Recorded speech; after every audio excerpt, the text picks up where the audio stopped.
Hello friends, स्वागत है आप सभी का बिहार नमन जी। इसमें साथियों, आप सबको पता है कि 17वीं बीपीएससी में बहुत ही अच्छा और हैंडसम पदों की संख्या आ रही है, जो लगभग 1000 के आसपास रहेगा। हो सकता है उससे थोड़ा सा ज्यादा या थोड़ा सा कम, लेकिन उतना आसपास में रहेगा। अब इसमें डीएसपी की भी अच्छी खासी संख्या में बहाली आ रही है।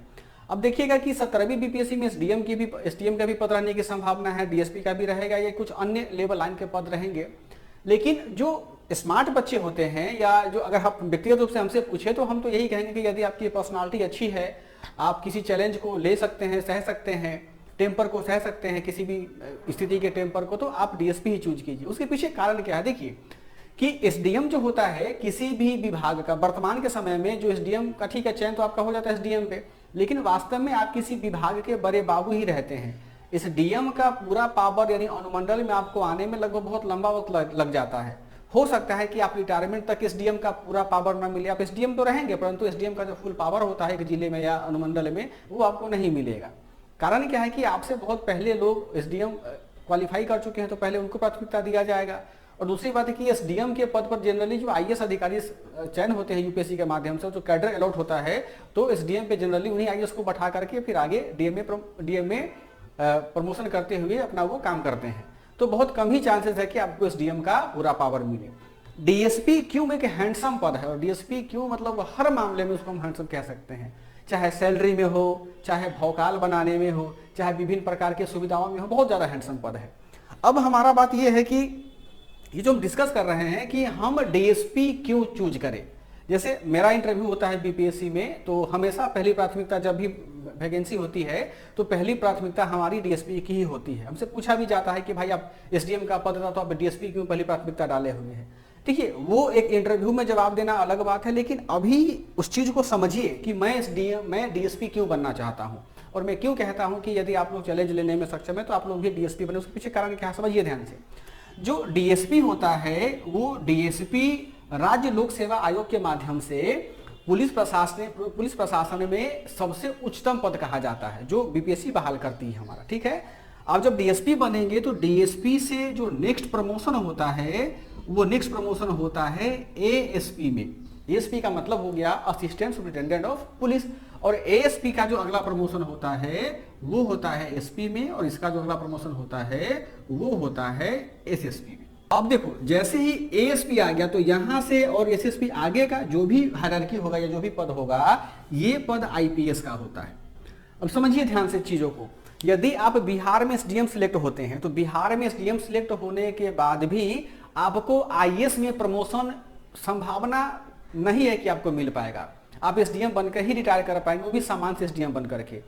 लेकिन यदि आप डीएसपी चूज करते हैं तो ऐसी पूरी संभावना है कि आप अपना 13 से 15 साल तक यदि आप अच्छे तरीके से बिहार में डीएसपी का काम कर लेंगे, निर्वहन कर लेंगे अपने दायित्वों का, किसी प्रकार का लाल कलम नहीं चलेगा आपके रिकॉर्ड पे, तो अगला प्रमोशन जो होता है वो आपको एएसपी में होगा। और जैसे ही आपका प्रमोशन होगा तो आप अपने राज्य कैडर को छोड़ करके यूपीएससी के कैडर में चले जाएंगे। ये राज्य सरकार वहां पे रिपोर्ट देती है यूपीएससी को कि हाँ, हमारे यहाँ से इतने लोगों को प्रमोशन दिया जाए, प्रमोट किया जाए।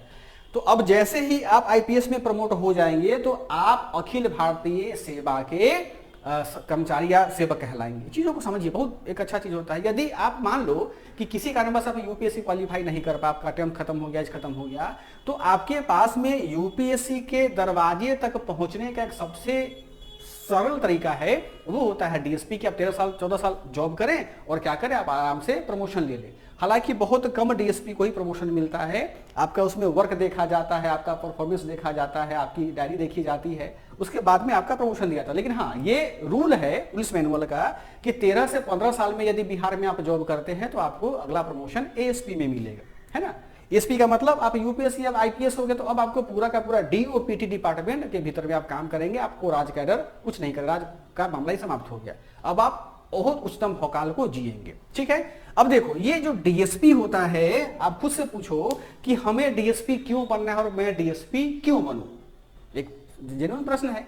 तो देखो बच्चों, डीएसपी मैं इसलिए बनना चाहता हूं, या डीएसपी आपको इसलिए बनना चाहिए क्योंकि डीएसपी आपको राज्य के अंतर्गत, राज्य में जहां भी आप रहेंगे, वो सारा गौरव देता है, सम्मान देता है कि जो वर्तमान में अन्य परीक्षाएं या अन्य पद नहीं दे पाता है। देखिए सबसे बड़ा जो सम्मान होता है वह सम्मान होता है कि आपके शरीर पर जब खाकी का वर्दी आएगा तो आपकी जो पर्सनालिटी होगी, चाहे वो आप मेल हो या फीमेल हो, वो पर्सनालिटी बहुत आगे की होगी। आप बदन पे ना अरमानी का कपड़ा पहन लो, चश्मा लगा लो, पार्क एवेन्यू का जींस पहन लो, किलर का जींस पहन लो, जो भी ब्रांडेड कपड़ा है वो पहन लो, ठीक है, 10,000 20,000 का ही क्यों ना तुम्हारे पास कमीज हो या फिर जींस हो, जूता हो। लेकिन यदि आपके बगल में कोई भी व्यक्ति यदि खाकी पहन कर रखा हुआ है तो समाज खाकी का ज्यादा सम्मान करता है, आपके ड्रेस का सम्मान नहीं करेगा। तो ये सम्मान पाने के लिए आपको डीएसपी बनना है। दूसरी बात कि आप जब डीएसपी बनते हैं ना, तो आप डीएसपी बनने के बाद में एक अनुमंडल या एक सूबा के सबसे बड़े पुलिस प्रशासनिक पदाधिकारी हो जाते हैं। पुलिस प्रशासनिक पदाधिकारी का मतलब होगा कि उस सूबे या उस जिले में या उस अनुमंडल में जितना भी अप्रिय घटना घटेगा या जितना भी क्राइम होगा, उस क्राइम को इन्वेस्टिगेट करना है, उसकी जांच करना है, उसकी रिपोर्ट तैयार करना है, उसका केस डायरी बनाना है, और आप एसपी को असिस्ट करेंगे। यानी आपका कनेक्शन सीधा एसपी साहब से होगा। एसपी के ही आप राइट हैंड कहे जाते हैं डीएसपी। कोई भी गंभीर अपराध हो घटा हो, कोई भी चुनौतीपूर्ण घटना घटा हो, तो एसपी डीएसपी को ही उस घटना पे बोलते हैं जांच करने के लिए, ठीक है। अब जब बीपीएससी से आपका सिलेक्शन डीएसपी में हो जाता है तो आपको वर्दी मिलता है, और जब आप कंधे पे यहाँ 3 स्टार देखेंगे, यहाँ रिबन होता है, तो वो एक अलग खुशी होती है जो आपके माता पिता सबका मान बहुत बढ़ाएगा, आपके गांव का मान बढ़ाएगा, आपके क्षेत्र का सम्मान बढ़ाएगा, और आपके पिता का जो गौरव महसूस होगा ना, वो आपको बहुत, अगर पापा के सामने आप लाख पैसे फेंक दो लेकिन वो खुशी उनको नहीं मिलेगी जो खुशी आपके गार्जियन को आपके कंधे पे 3 स्टार मिलने से होगा। देखो सब सोच का फर्क है। ग्रेजुएशन करके कुछ बच्चे दरोगा बनते हैं, ग्रेजुएशन करके ही कुछ बच्चे क्या करते हैं, बीपीएससी के थ्रू डीएसपी बनते हैं। अंतर होता है डेडिकेशन का, अंतर होता है तपस्या का, अंतर होता है अनुशासन का, अंतर होता है धैर्य का, अंतर होता है संतोष का। जितना ज्यादा आप धैर्य संतोष रखेंगे उतना ही आपको बढ़िया पद मिलेगा, ठीक है। अब देखो, अब हम डीएसपी बन गए। डीएसपी बनने के बाद में हमको बेनिफिट क्या क्या मिलता है, देखिए बच्चों ध्यान से। डीएसपी बनने के बाद में अमूमन जो आप एक डीएसपी होंगे ना, वो डीएसपी होते हैं एक सूबा में एक डीएसपी होता है। अब ये सूबा क्या होता है इसको थोड़ा समझिए ध्यान से। देखिए जैसे मान लेते हैं कि ये हमारा क्या हो गया, ये हमारा डिस्ट्रिक्ट हो गया।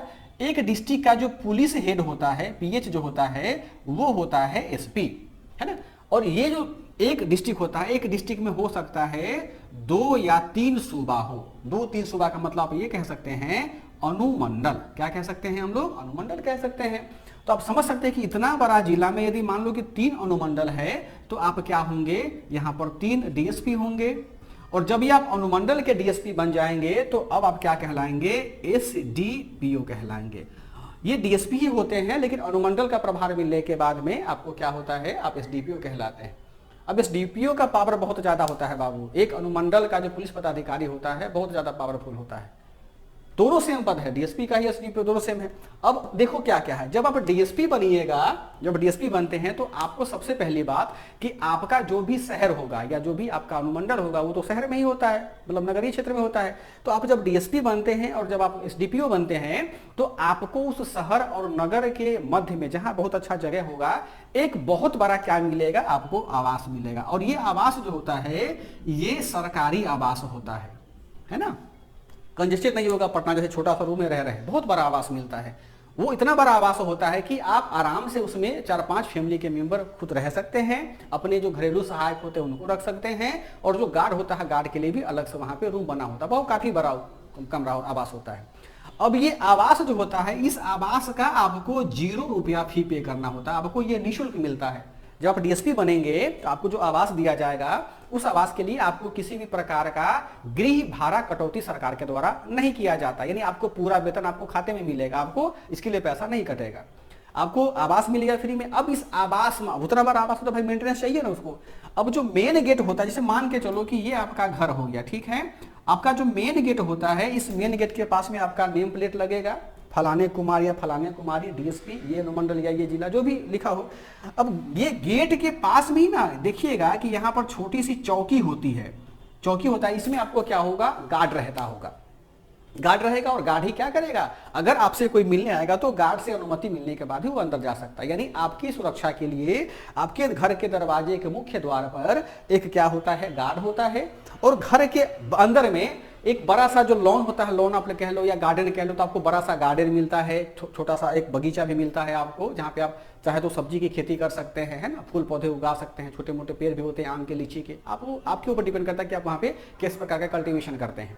तो अब इस इतने बड़े घर को आपको गार्ड मिल गया, गार्ड के बाद में आपको माली भी मिलता है, यानी जो आपके बगीचे की देखरेख करता हो। उसके बाद में आपको रसोईया मिलता है, सरकारी, सारा पैसा सरकार देगी, आपको 1 रुपया खर्च नहीं करना है, ये तो सब गवर्नमेंट देगा।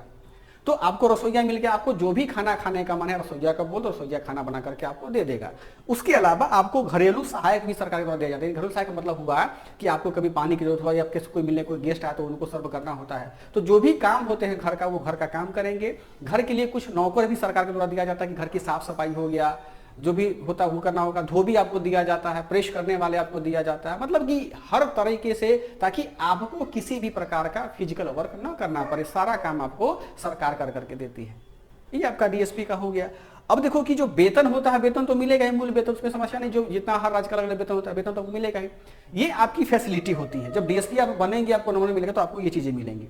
दूसरी बात कि आपको जो गाड़ी अलॉट किया जाएगा, उस गाड़ी पे ऊपर में ना पुलिस को जो भी बत्ती चल रही है वो बत्ती लगी हुई होती है, या बड़ा सा हॉर्न लगा हुआ होता है, वो हर जिले में या हर राज्य में अलग अलग है, तो सामान्यतः बत्ती लगी हुई थी डीएसपी में। और उस गाड़ी में जब आप, एक बहुत अच्छी गाड़ी है, चाहे स्कॉर्पियो आपको दे या फिर बिहार का भी स्कॉर्पियो दे रही है उजला कलर का, तो आपको एक बहुत वेल मेंटेन और बिल्कुल मेंटेनेंस किया हुआ गाड़ी, सर्विस किया हुआ गाड़ी, आपको नया गाड़ी मिलता है, स्कॉर्पियो मिलेगा, काफी कंफर्टेबल गाड़ी होता है। उस गाड़ी में आपको एक ड्राइवर 24/7 मिलता है सरकार के द्वारा, वो हमेशा ड्राइवर आपको रहेगा, आपको जब जाना हो आप उसको ड्राइवर को बोलिए, वो लेके चला जाएगा। ड्राइवर के बगल में आपका अंगरक्षक एक आगे बैठेगा और एक अंगरक्षक आपके पीछे बैठेगा, यदि आप कहीं जा रहे हैं तो, है ना।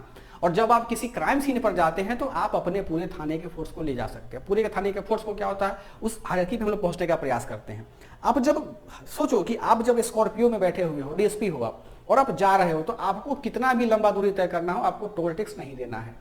अभी क्या कि यदि हम पटना से मुजफ्फरपुर जाते हैं तो गाड़ी का आराम से 200-250 का टोल टैक्स कट जाता है ऑटोमेटिकली। लेकिन यदि आप डीएसपी के गाड़ी में है तो आप साइड से जो दरवाजा रोड होता है वहां से निकल जाओ, पैसा आपको नहीं लगते हैं। और आपको सब लोग सर जो भी सम्मान होता है वो सम्मान से बोलते हैं। आपको जो इतना सम्मान मिलेगा वो सम्मान आपको शायद ही कोई पद दिलवा सके, है ना। उसके बाद क्या होता है कि अब ये जो डीएसपी होते हैं, ये डीएसपी को समझते हैं कि हम लोग ये होता क्या। अब ये देखिए, एक जो डीएसपी होता है, ये डीएसपी हमारे यहाँ जिले में लॉ एंड ऑर्डर को मेंटेन रखता है, बना करके रखता है। अब ये जो डीएसपी साहब होते हैं, ये डीएसपी साहब 5 या 6 थाने का क्या होता है, थानों का देख रेख करते हैं। 5-6 थाने का मतलब समझ लीजिए, एक हम थाने की बात करते हैं ना, एक थाना, तो एक थाना में एक इंस्पेक्टर होता है, 3 से 4 एएसआई होता है, हाँ, और 3 से 4 क्या होता है, एसआई होता है, बाकी कांस्टेबल, हेड कांस्टेबल भी होते होंगे, मुंशी होते होंगे। यानी एक थाने में लगभग 15 से 20 स्टाफ होता है। और आपके पास में कितने थाने हैं, 5 से 6 थाने, 5 थाना मान लेते हैं, यानी 20-25 लगभग 100 पुलिस यूनिफॉर्म का आप क्या करते हैं, आप लीडर होते हैं। यानी आप इन सबको क्या करेंगे, इनका ड्यूटी लगाएंगे, इनकी समस्याओं को सुनेंगे, इनको आप किसी प्रकार का पुलिस प्रशासन से जुड़ा हुआ काम दे सकते हैं। यानी अब ये 5-6 थाने जो होंगे वो एक डीएसपी के ऑर्डर से ही काम करेगा। आप जो भी वर्क देंगे, जैसा आप चाहे, जिस प्रकार से मेंटेन करना चाहे, आप इसको मेंटेन कर सकते हैं। जब सोचिए कि आप डीएसपी हैं, ग्रेजुएशन करके आप आए हैं, मिनिमम क्वालिफिकेशन ग्रेजुएशन है, आपको एसआई आके सैल्यूट कर रहा है। एसआई समझ रहे हैं कि जब कोई एसआई होता है, जब एसआई होता है, वो एसआई सैल्यूट किया, एएसआई सैल्यूट किया, और इंस्पेक्टर भी सैल्यूट करता है। एक एसआई क्या होता है, जब 5 से 7 साल जॉब करता है तब वो एसआई में प्रमोट होता है। और एसआई यानी आपके भीतर में 6-7 वो इंस्पेक्टर आपको सैल्यूट किया, लगभग 10-15 आपको ये एएसआई और एसआई सैल्यूट किया, कांस्टेबल सैल्यूट किया। यानी आपके पद को सोचो कि कितने खाकी वर्दी वाले सैल्यूट कर रहे हैं, सम्मान दे रहे हैं। उसके बाद कि यदि आप आगे की यूपीएससी की तैयारी करना चाहते हैं, बिहार का ऐसा पुलिस मैनुअल है, तो आप अपने नौकरी को रहने दो, कोई दिक्कत नहीं है। आपको बिहार सरकार वेतन भी देगी, शिक्षा के लिए पैसा देता है। आप क्या सरकार से छुट्टी लेंगे कि मुझे आके तैयारी करना, तो पूरा खर्चा बिहार सरकार अपने कंधों पर लेगी और आपको पढ़ाई, हाँ बच्चा पढ़ो, आप आगे यूपीएससी करना है तो करो, वेतन भी आपको देगी, पढ़ाई का खर्चा भी देता है आपको, और नौकरी भी रखिए, जब आपका मन करे आप वापस नौकरी ज्वाइन कर सकते हैं। ऐसा कोई फैसिलिटी आपको मिलेगा, आपको बीपीएससी के अलावा किसी भी जॉब। इसीलिए बोलते हैं कि मेहनत बाबू बहुत करो। एसडीएम में भी ये फैसिलिटी है, लेकिन डीएसपी का तो एक अलग ऑरा होता है हमारे समाज में, है ना। उसके बाद अब देखिएगा कि जब भी आप किसी यात्रा में जाते हैं, मान के चलो यदि ऑफिशियल काम से आप जा रहे हो, तो बिहार सरकार, अगर किसान राज्य में जाते हो तो बिहार सरकार आपको उच्च श्रेणी का क्या देता है, उच्च श्रेणी का आपको पास देता है, विभिन्न प्रकार की सारा सुविधा आपको बिहार सरकार तय करता है। मान लो कि हमको डीएसपी, हमको हरियाणा में किसी केस के सिलसिले में जाना होगा, तो हरियाणा का जो सबसे अच्छा होटल होगा या फिर जो गेस्ट हाउस होगा वहां पे हमको रखा जाएगा, सारा पैसा गवर्नमेंट पे करेगा, बिहार सरकार पे करेगी, हमको नहीं पे करना, बस हमको फिजिकली वहां जाना है, अपना इन्वेस्टिगेशन करना है, फिर वापस हमको आना है। फर्स्ट एसी का आपको टिकट मिलेगा या फ्लाइट का टिकट मिलेगा आपको आराम से, उसका सब झमेला सरकार का, वो टिकट कंफर्म का टेंशन ही खत्म है, सब सरकार करवा करके आपको देगी। सबसे बड़ी बात बाबू कि जब आप यूनिफॉर्म पहन करके, कंधे पर 3 सितारा लगा करके, कैप पहन करके जब आप रोड पे चलेंगे, तो प्रत्येक बिहार का आम नागरिक आपके यूनिफॉर्म पे देखेगा, आपकी शक्ल को देखेगा और यह उम्मीद करेगा कि हमारा बाल बच्चा भी, हमारा बिटिया भी, हमारा बेटा भी आपके जैसा बने। यह उम्मीद करेगा कि हमारी जो भी समस्याएं हैं, जो मनमुटाव है, झगड़ा है, हम सर को बोलते हैं, सर हमारी समस्या को दूर कर देंगे। एक उम्मीद भरी निगाहों से आम जनता आपको देखेगी। तो आपके ऐसा नहीं कि भौकाल है, आपके पास जिम्मेदारियां भी बहुत ज्यादा हैं। इन जिम्मेदारियों को आप कैसे निभाते हैं, कैसे उनको पूरा करते हैं, ये आपके कार्यशैली पर डिपेंड करता है, आपकी एजुकेशन पर डिपेंड करता है, आपकी भाषा शैली पर डिपेंड करता है ना। तो बहुत चीजें, प्लस की ट्रेनिंग जब इसकी होती है, आप गया में ट्रेनिंग करते हैं, राजगीर में ट्रेनिंग करते हैं, तो बहुत लंबा ट्रेनिंग इनका चलता है, बहुत आपको बिल्कुल फिट रखने के लिए हो, बहुत फिट रखेंगे आपको। सबसे बड़ी बात कि जो डीएसपी आप बनेंगे ना, तो कोई भी नेता हो, अभिनेता हो या कोई भी बदमाश आदमी हो ना, आपसे मुंह लग करके नहीं बात करेगा। देखो अपवाद हैं, अपवाद का तो हम नहीं कुछ कर सकते, परंतु आपसे कोई भी नेता, विधायक हो, सांसद हो, सम्मान से ही बात करेगा, यदि वो पढ़ा लिखा सांसद या विधायक है तो, टिकट उनके पास में है तो। बाकी जो अन्य पद होते हैं, देखते हो सीईओ का क्या स्थिति है, वीडियो का क्या स्थिति है, एसडीएम तक का भी क्या स्थिति है।